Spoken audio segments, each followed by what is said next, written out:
A red letter day for Iguanians as Bahamas Air touches down after a 5-year hiatus, and it's to a new runway. I'm Clint Watson.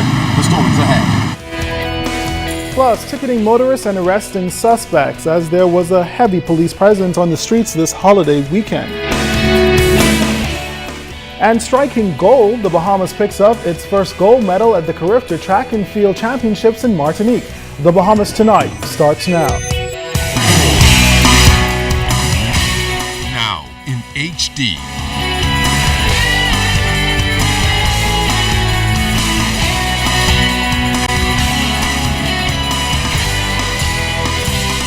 ZNS Network presents The Bahamas Tonight. This portion of the news brought to you by BTC Every Day.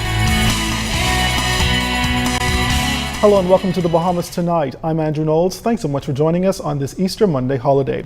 A historic touchdown signaling a new day for Mayagüanans as the national fly carrier resumed services to the southern island for the first time in more than 5 years. Officials say the much anticipated return of Bahamas Air is also expected to help revitalize the island's economy and see the return of many who moved away. Prime Minister, the Right Honorable Perry Christie, led the government delegation to the island for the historic touchdown. And as Clint Watson reports tonight, the Prime Minister highlighted that the return of the national fly carrier symbolized more than meets the eye. A flyover the Mayagüana Airport by Bahamas Air to assess the runway, a precautionary measure since the airline hasn't landed here in about 5 years. And then the historic moment.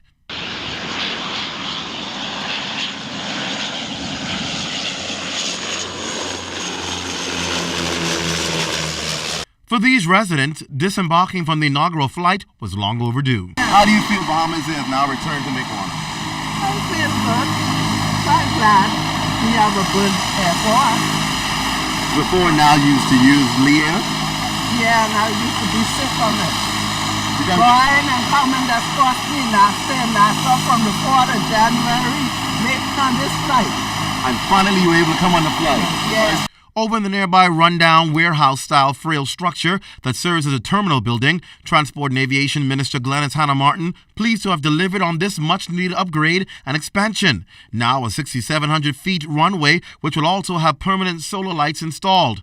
But not ignoring the dilapidated, leaky terminal, she was pleased to announce immediate renovations to the facility, set to be completed in August. Mayagüana is an island of incredible potential and great beauty.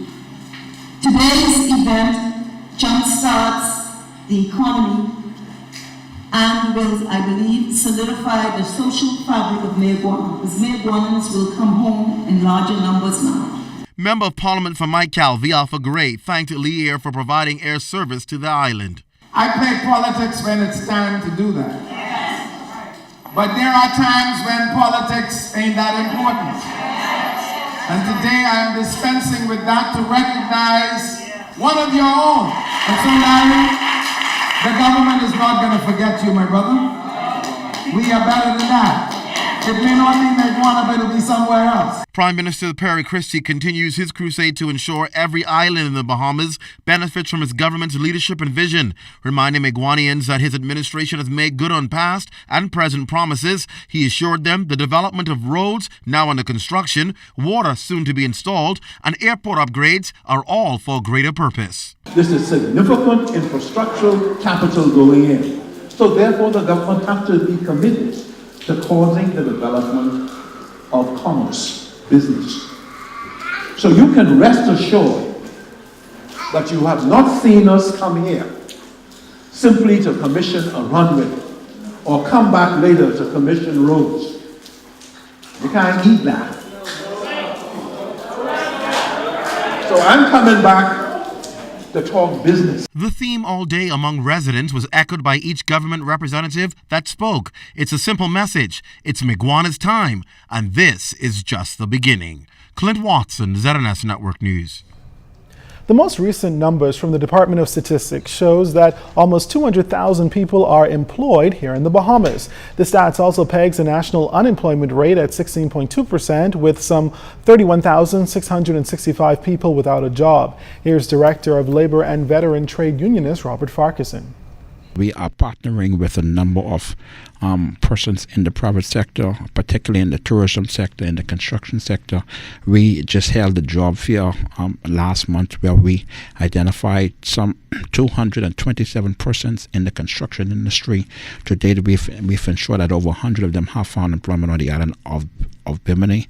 We're working with a number of companies in Grand Bahama to work hand in hand with the National Training Agency to make sure we fill vacant positions. And here in New Providence, both in the hotel sector, in the construction sector, and generally, when persons need persons to work, we want them to identify the Department of Labor as their first choice of finding employment.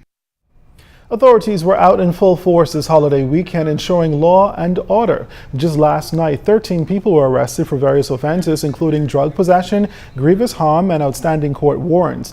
Also, 56 drivers were ticketed. Police press officer Superintendent Stephen Dean says they will continue with their saturation patrols as it is netting positive results.